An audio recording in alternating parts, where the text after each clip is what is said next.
ഇതാ ഒരാളും കൂടി വരുന്നു. എനിക്ക് ഇന്നച്ചനോട് ചോദിക്കാനുള്ളത്, കാരണം ഇത്ര വർഷങ്ങളായിട്ട് നമ്മൾ കാണുന്നു, അന്ന് മുതൽ 25 കൊല്ലം മുമ്പ് മുതൽ അന്ന് ഇന്നച്ചൻ ഇവിടെ സൂപ്പറായി നമ്മൾ ഒരുമിച്ച് അഭിനയിച്ചുകൊണ്ടിരിക്കുന്ന കാലത്തും ഏത് കാര്യത്തിനെക്കുറിച്ചും നർമ്മത്തിൽ കാണാൻ, അത് ആ നർമ്മത്തിൽ അത് ഇന്നച്ചൻ ആ പേര് പോലെ തന്നെ ഇന്നസെൻ്റായിട്ടുള്ള ഇന്നസെൻറ്റേട്ടനെ അവതരിപ്പിക്കുന്ന ഒരു വിധം. അതിനുശേഷം ഇന്ന് അദ്ദേഹം രോഗാതുരനായിരുന്ന സമയത്തും നമ്മൾ ചോദിക്കുന്ന ചോദ്യങ്ങൾക്ക് ഇങ്ങനൊരു അസുഖമുള്ള ഒരാളായിട്ടേ അല്ല അങ്ങ് സംസാരിക്കുന്നത്. അമ്മയുടെ മീറ്റിങ്ങിൽ ഞാൻ കണ്ടപ്പോൾ ഞാൻ ചോദിച്ചു, ഇന്നച്ച അസുഖം കുറവുണ്ടോ എന്ന് ചോദിച്ചപ്പോൾ അങ്ങ് എന്നോട് എന്താ പറഞ്ഞത്, അല്ല കുറച്ചിരിപ്പുണ്ട്, വേണോ, ആർക്കെങ്കിലും ഇവിടെ വേണമെന്നുണ്ടെങ്കിൽ നീ പറയും, ഞാൻ കൊടുത്തിട്ട് പോവാം എന്നാണ് എന്നോട് ചോദിച്ചത്. എങ്ങനെ അങ്ങക്ക് ഇങ്ങനെ നിൽക്കാൻ പറ്റുന്നു, ഏത് സിറ്റുവേഷനിലും ഇങ്ങനൊരു നിൽക്കാനുള്ള കഴിവ് അത് അങ്ങക്ക് എവിടെ നിന്ന് കിട്ടിയതാണ്? ഇന്നസെൻ്റ്, നിങ്ങൾ വിചാരിക്കും നിങ്ങൾ ആ നർമ്മം കൊണ്ട് നിങ്ങൾ ആ രോഗത്തെ കീഴ്പ്പെടുത്തിയെന്ന്.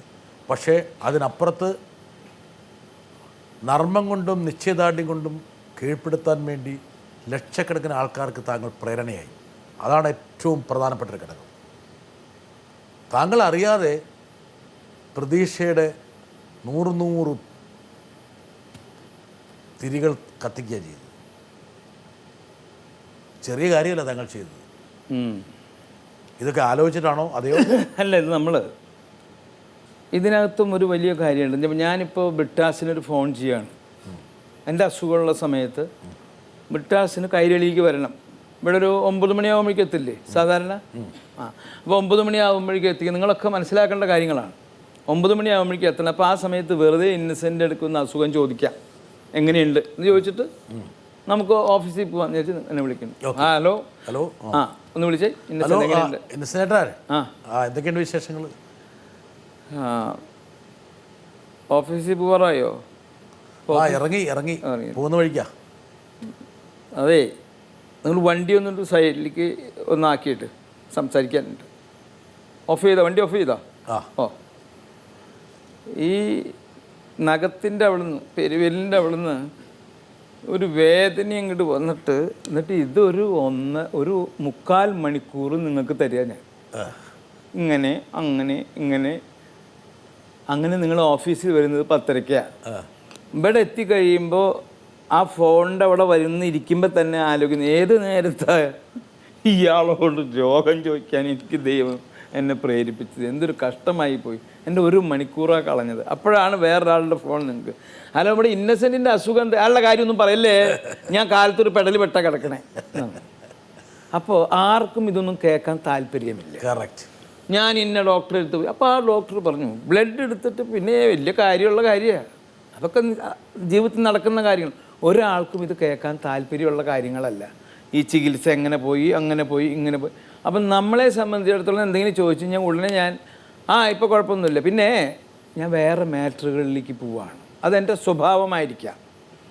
എന്തായാലും ഇത് നമുക്ക് മനസ്സിലായിട്ടുള്ളതാണ്. നമ്മുടെ വീട്ടിൽ വയസ്സായ അമ്മൂമ്മമാരുണ്ടായിട്ടുണ്ട്, വലിയമ്മമാരുണ്ടായിട്ടുണ്ട്. അപ്പോൾ ഇവരൊക്കെ നമ്മുടെ വീട്ടിലേക്ക് ഏതെങ്കിലും ഒരുത്തം വരുമ്പോൾ എന്തെങ്കിലും ചോദിക്കേണ്ട, ഈ സ്ത്രീയുടെ അസുഖം അറിഞ്ഞിട്ട് വന്നതായിരിക്കാം, ചോദിക്കേണ്ട വെച്ചാൽ ആർക്കൊന്നും സംസാരിക്കാൻ പറ്റില്ല. ഇവരുടെ ഈ കാലിൻ്റെ വിടുന്നുള്ള ഈ വേദനയും കൈയുടെ വേദനയും മറ്റൊരു വേദനയൊക്കെ ആയിട്ട് അയാളുടെ ജീവിതം, ആ ലീവ് നശിപ്പിച്ച് കളയും ഇവർ. അപ്പോൾ ഇതൊക്കെ നമുക്ക് അറിയാം.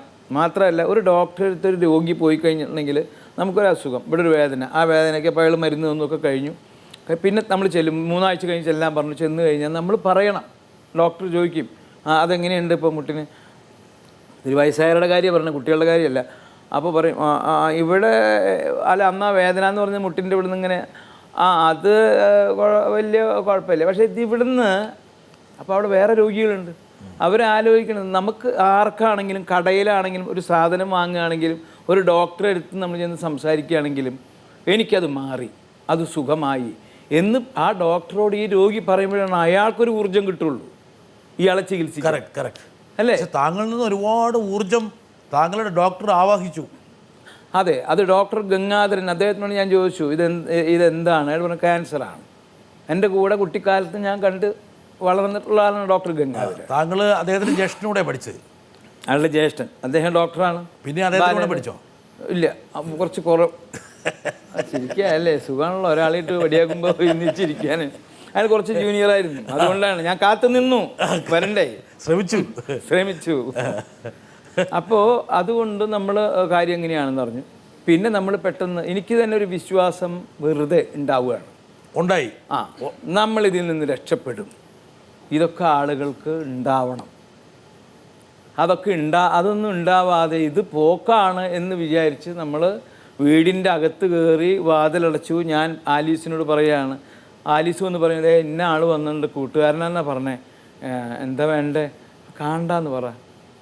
അതില്ല, നമ്മൾ അവിടെ പുറത്ത് ചാരിയസയിൽ വന്നിരിപ്പോൾ കാലത്ത് തന്നെ ആരെങ്കിലും പോകണമെങ്കിൽ കൈകൊട്ടി വിളിക്കും ബാബാ എന്ന് പറഞ്ഞിട്ട്. എന്നിട്ട് നേരം പോക്കുകളും എനിക്കാണെങ്കിൽ അതിനുള്ള ആരും എന്നെ കാണാതിരിക്കില്ല. എനിക്ക് എപ്പോഴും സുഹൃത്തുക്കൾ വന്നുകൊണ്ടിരിക്കും. അപ്പോൾ അവർ വിളിക്കും. പിന്നെ നമ്മളെ ഈ രോഗികളെ കാണാൻ ചെല്ലുന്ന ആളുകൾ നല്ല കോമഡിയന്മാരാണ്. ഒരു സിസ്റ്റർ, കന്യാസ്ത്രീ അല്ല, ഒരു സഭയിലുള്ളവരാണ്. ആ സിസ്റ്ററും വേറൊരു സിസ്റ്ററും രണ്ടുപേരും വന്ന് കുറച്ച് നേരം എന്നെ ഇങ്ങനെ നോക്കിയിരുന്നു. പിന്നെ ഇങ്ങനെ നോക്കി, ഞാൻ കിടക്കുക, പിന്നെ ഇങ്ങനെ നോക്കി. അത് കഴിഞ്ഞിട്ട് എന്നോട് ചോദിക്കുകയാണ്, അപ്പോൾ ഒരുങ്ങിയിരിക്കുകയാണ് അല്ലേ ഇവിടേക്ക് മുകളിലേക്ക്? ഞാൻ ആദ്യം ഒരുങ്ങിയിരിക്കാന്ന് വിചാരിച്ചപ്പോൾ ഞാൻ വിചാരിച്ചത് അവരുടെ അനിയത്തിനെയും കല്യാണം കഴിച്ച് തരാനാണ് വിചാരിച്ചത്. എന്താ അപ്പോൾ എങ്ങനെ പെരുമാറണം എന്നുള്ളത് അറിയാത്ത ഒരുപാട് ആളുകൾ.